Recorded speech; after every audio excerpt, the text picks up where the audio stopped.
વડોદરામાં નિકિર care foundation દ્વારા સેવા પરમો ધર્મ અંતર્ગત વિવિધ સેવાકીય પ્રકલ્પો યોજાયા। સેવા પરમો ધર્મના ઉમદા સૂત્રને સાર્થક કરતા એક વિશેષ સેવા કાર્યક્રમનું આયોજન અગોરા મોલ સ્થિત આંગણવાડી ખાતે કરવામાં આવ્યું હતું।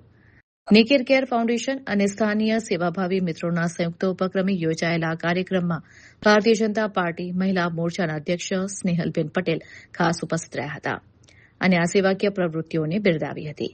આ પ્રસંગે દેશના વડાપ્રધાન નરેન્દ્રભાઈ મોદી પ્રેરિત સુપોષણ અભિયાન અંતર્ગત આસપાસના વિસ્તારના આશરે 300 જેટલા નાના મોટા નાગરિકોને પોષણયુક્ત આહારનું વિતરણ કરવામાં આવ્યું હતું। આ સાથે જ આંગણવાડીના બાળકો માટે વિશેષ અલ્પાહારની વ્યવસ્થા કરવામાં આવી હતી।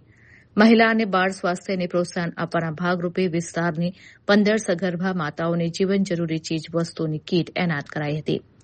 ઉલ્લેખનીય છે કે સંસ્થા દ્વારા દર મહિને 15 માતાઓને આવી સહાય પૂરી પાડીને અત્યાર સુધીમાં 1100થી વધુ કીટનું વિતરણ કરવામાં આવ્યું છે। તેમજ નિયમિતપણે તેમના આરોગ્યનું રિવ્યુ પણ લેવાય છે। આ ઉપરાંત બાળકોના માનસિક અને બૌદ્ધિક વિકાસ માટે કાર્યરત પંડિત દીનદયાલ કિતાબઘર SMS ટ્રસ્ટ સંચાલિત કમ્પ્યુટર સેન્ટર તેમજ જીગરભાઈ શાહ દ્વારા ભેટ અપાયેલી મ્યુઝિક સિસ્ટમ વગેરેની શૈક્ષણિક પ્રવૃત્તિઓની પણ ઉપસ્થિત મહાનુભાવો દ્વારા સમીક્ષા કરવામાં આવી હતી।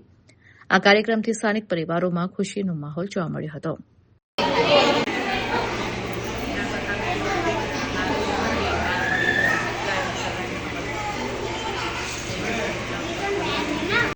કોર્પોરેટર પંકજભાઈ, ઉર્વશીબેન, મારા ભૂતપૂર્વ કોર્પોરેટર અને મારા સાથી એવા છાયાબેન, આપણા બોર્ડના પૂર્વ પ્રમુખ અનાજની કીટનું થાય છે, પ્લસ સાથે મારી આ આંગણવાડી સરે દત્તક લીધી છે ડોક્ટર રાજેશ શાહે। તો અહીંયા જે તમને તમામ જે ભીત ચિત્રો એ બધું દેખાય છે, લાઈટો, પંખા, એ તમામ A to Z સુવિધા જેમણે ચાલુ કરી છે એ માટે ચાલુ કરી છે કે જો બાળકો અત્યારથી જ એમને સંસ્કાર જો સારા આપવામાં આવશે ને તો એનું ભવિષ્ય બહુ ઉજ્જવળ બનશે બાળકનું। અને બાળક કદાચ સ્ટોરી ના વાંચે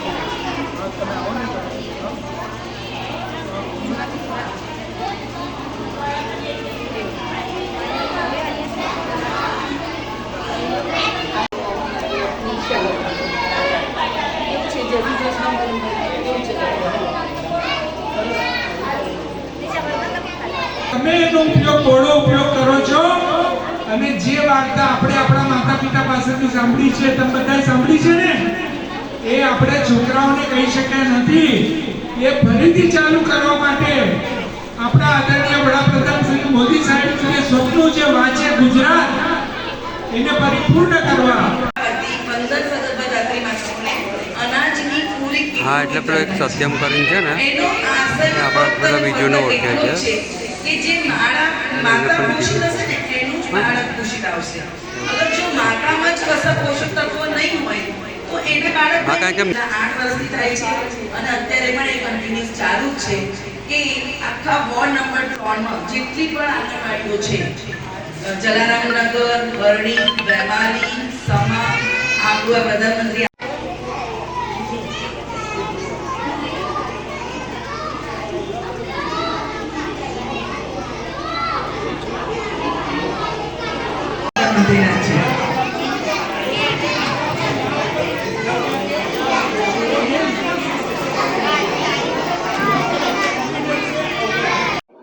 પ્રધાનમંત્રી આવાસ યોજના મંગલ પાંડે રોડ ખાતે આવેલી આંગણવાડીમાં અમે સમગ્ર વોર્ડ નંબર 3માંથી વિવિધ વિસ્તારોમાંથી સગર્ભા અને ધાત્રી માતાઓને દર મહિને 15 કીટ આપીએ છીએ।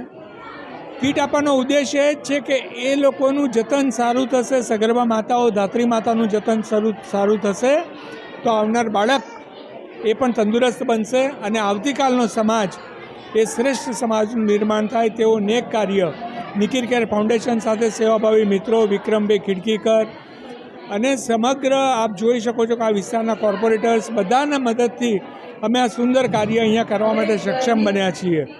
વિશેષ કર આંગણવાડીમાં જે ચાલતી બાળકો માટેની જે કિતાબઘર છે, પંડિત દીનદયાલ ઉપાધ્યાયજી કિતાબઘર, જેનો સમગ્ર વિસ્તારના પેરેન્ટ્સ બહોળા પ્રમાણમાં ઉપયોગ કરે છે, જેનાથી બાળકમાં સંસ્કાર સિંચન થાય છે।